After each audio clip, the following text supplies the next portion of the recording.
Salut, bonjour, je vous retrouve pour un épisode sur le vinaigre de cidre. Alors pourquoi faire un sujet juste sur ce vinaigre de cidre? C'est simplement que je le considère, il est considéré par beaucoup de personnes comme un super aliment, quelque chose qui va avoir d'énormes bienfaits sur votre santé. Et je vais vous énumérer dans cette vidéo les bienfaits que vous pouvez trouver du vinaigre de cidre. J'en ai mis 8, 8 bienfaits que je vais vous détailler donc dans cette vidéo. Alors le vinaigre de cidre, c'est pas quelque chose de magique non plus en tant que tel, hein, c'est pas un aliment c'est pas parce que vous allez prendre du vinaigre de cidre tout de suite que tous vos problèmes vont se résoudre, mais ça peut bien vous aider en tout cas, et ça a en tout cas énormément de bienfaits. Alors vous savez, le vinaigre de cidre, c'est un produit naturel, hein, si on prend quelque chose de, je vais en parler après, mais quelque chose de bio en tout cas. C'est un produit naturel qui est fait à partir de pommes et que l'on a en fait fermenté. En fait, on a fait une double fermentation, parce que d'abord la première fermentation, il y a de l'alcool en fait, mais ensuite avec la deuxième fermentation, l'alcool part, et en fait on a pendant ce pendant ce processus de fermentation, l'alcool du cidre qui est transformé en acide acétique. Et c'est surtout les propriétés de cet acide acétique qui va avoir d'énormes bienfaits sur la santé, sur le poids. C'est pour ça que j'en parle ici. Ça a des bienfaits sur la gestion du poids. Pour qu'un vinaigre de cidre soit appelé vinaigre, il faut qu'il ait plus de 5%, il faut qu'il ait un taux d'acide acétique supérieur à 5%. Bon, de toute façon, si vous achetez quelque chose, que ce soit en supermarché ou dans des magasins bio, j'en sais rien, si vous voyez marqué vinaigre, c'est qu'il a plus de 5% d'acide acétique, donc c'est bon. On trouve bien beaucoup de micronutriments, de vitamines, des micronutriments comme le calcium, comme le cuivre, des acides aminés, et surtout, on trouve beaucoup de polyphénols. Les polyphénols qui sont en fait des antioxydants, hein, qui luttent contre l'inflammation, contre le stress oxydatif. Et rien que pour cela, c'est déjà un point positif que de consommer du vinaigre de cidre. Comment le consommer, je vais vous le dire juste ensuite, hein. Partons sur le premier bienfait que l'on peut trouver pour le vinaigre de cidre. Le premier bienfait, ça va être un effet coupe-faim. Pourquoi coupe-faim? Parce que on a remarqué que ça favorisait la satiété. Alors si vous le prenez 20 minutes avant un repas, alors on le prend toujours dilué. Voilà, premier aspect à tenir compte, c'est-à-dire que vous devez le prendre dilué dans l'eau par exemple. Vous prenez une cuillère à soupe diluée dans un grand verre d'eau, voire dans une bouteille d'eau. Si vous en prenez tout au long de la journée, voilà, ça peut favoriser l'effet coupe-faim. Donc forcément, coupe-faim, ça veut dire que si vous mangez un peu moins sur les repas d'après, ça va vous aider dans votre quête d'amincissement.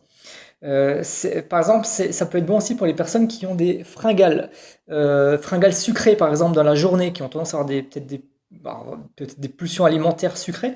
Donc pour ça, si c'est vraiment des pulsions alimentaires, il faut peut-être regarder aussi du côté, si vous avez vu ma vidéo sur les pulsions alimentaires, si vous faites partie de mes programmes, ça peut avoir un côté émotionnel. Bien sûr, vous pouvez gérer ce côté émotionnel, mais je vous donne des astuces pour ça. Mais ça peut être une autre astuce, prendre du vinaigre de cidre tout au long de la journée, donc diluer dans votre bouteille d'eau une cuillère à soupe de vinaigre de cidre.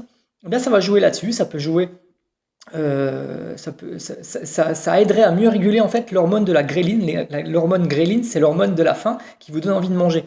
Donc si ça a des impacts sur la gréline, ça a des impacts sur vos envies de manger, tout simplement. Donc ça va avoir un avantage sur la gestion du poids par ce biais-là. Deuxième bienfait, ça va aider à réduire la charge glycémique des aliments. Et si vous prenez donc avant le repas, toujours à peu près 20 minutes avant un repas, toujours un peu de vinaigre de cidre. Alors bien sûr, on peut le prendre dans une salade, en assaisonnement, mais si vous le prenez dilué avant le repas, donc ça peut avoir des bienfaits pendant le repas, mais si vous le prenez avant le repas, ça va avoir des effets sur la charge glycémique des aliments. Vous savez, certaines études ont montré que le taux de sucre dans le sang de personnes qui ont pris un repas glucidique avec des glucides, et les personnes, on a fait deux groupes en fait. Le groupe qui avait pris du vinaigre de cidre avant comparé à celui qui n'en avait pas pris avait un taux de sucre dans le sang moins élevé. Donc vous voyez que ça agit sur le taux de sucre dans le sang. Et ça peut être idéal d'ailleurs pour les personnes diabétiques, hein, justement, qui ont des problèmes de glycémie.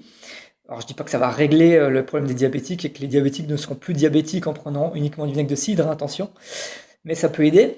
Ça va éviter donc les pics de glycémie trop violents, car vous savez que si vous avez des pics d'insuline, alors des pics glycémiques trop violents, ça veut dire que vous allez avoir des pics d'insuline. Avoir des taux d'insuline trop fréquents, trop élevés et trop fréquents, eh bien ça va créer de la résistance à l'insuline, et la résistance à l'insuline, c'est souvent du stockage supplémentaire. Je fais des raccourcis, hein, mais en gros c'est ça, beaucoup d'insuline égale beaucoup de stockage finalement. Donc, c'est intéressant en ce sens. Alors bien sûr, il faut essayer d'avoir à côté toujours ce que je préconise, un régime de type plutôt low carbs, faible en glucides. Pourquoi pas essayer le jeûne intermittent pour certaines personnes qui peut aider aussi. Et surtout, le vinaigre de cidre, si vous faites un jeûne intermittent, le vinaigre de cidre ne va pas casser le jeûne. Donc, par exemple, si vous faites un jeûne intermittent en ne mangeant pas avant le repas du midi, par exemple, prendre du vinaigre de cidre dilué dans votre bouteille d'eau dès le matin, ça va pas casser votre jeûne. Il n'y a pas d'impact là-dessus, donc c'est très intéressant. L'acide acétique, il permet de ralentir l'activité de certaines enzymes, en fait, aussi bien au niveau digestif que dans la bouche, hein. Vous avez des enzymes qui font qui découpent les sucres que vous avez, donc les sucres complexes en sucre simple. Et, par exemple, l'amidase salivaire que vous avez en bouche sert à ça.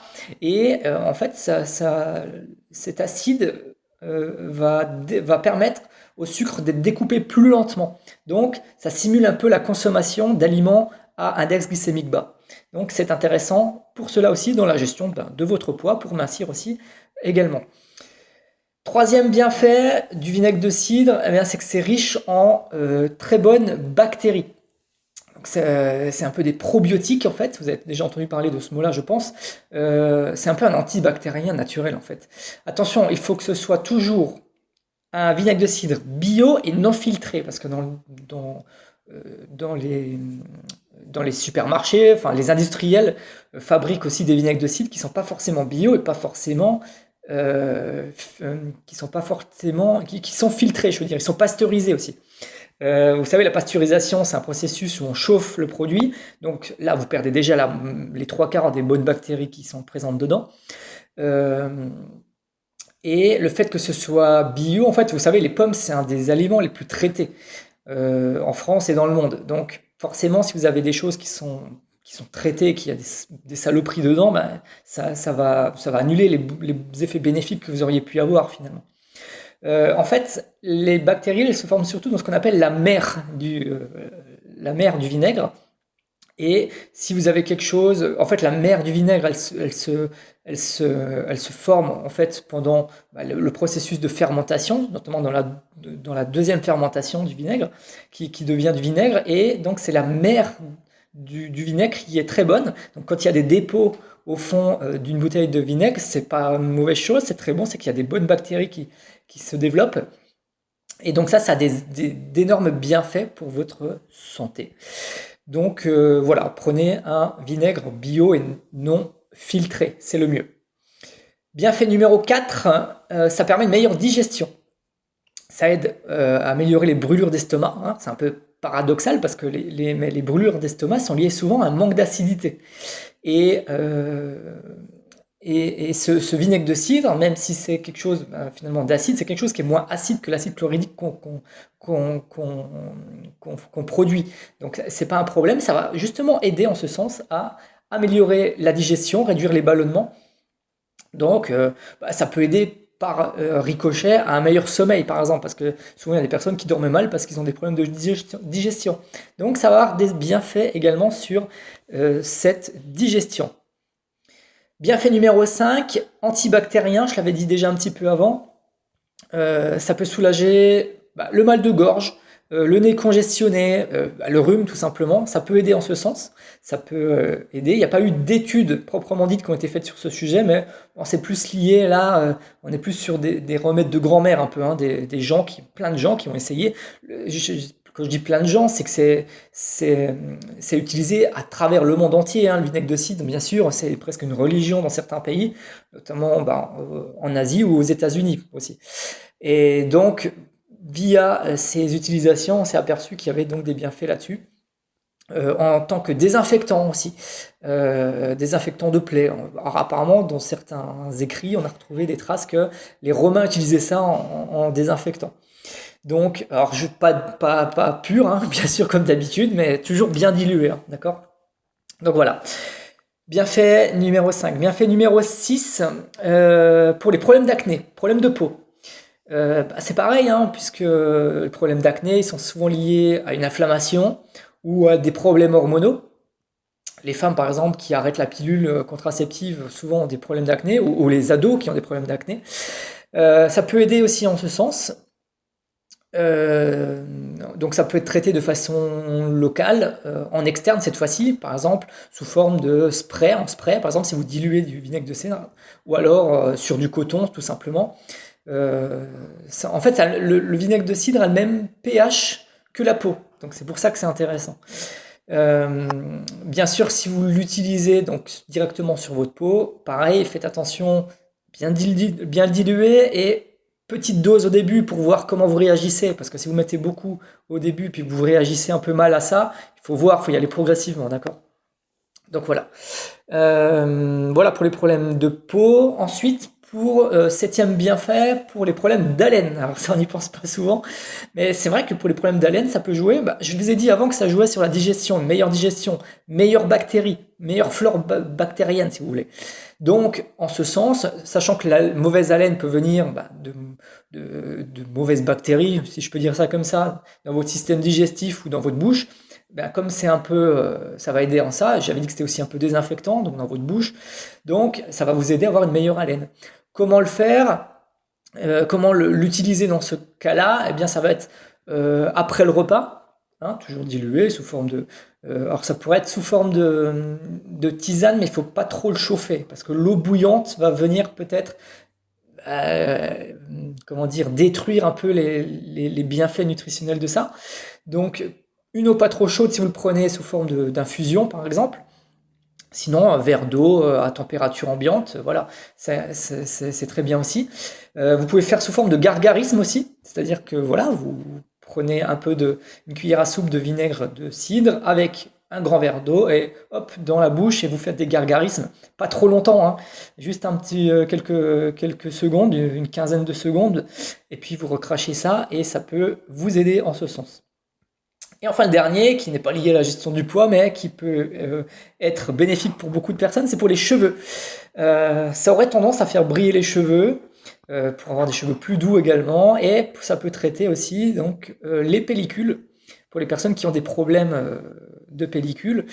Donc ça peut être utilisé en antipelliculaire. Comment l'utiliser dans ces cas-là? Ben, sous forme d'eau de rinçage, tout simplement, hein. Dans un flacon, vous mettez un petit peu de vinaigre de cidre avec de l'eau, et quand vous rincez les cheveux, ben voilà, vous rincez avec ça.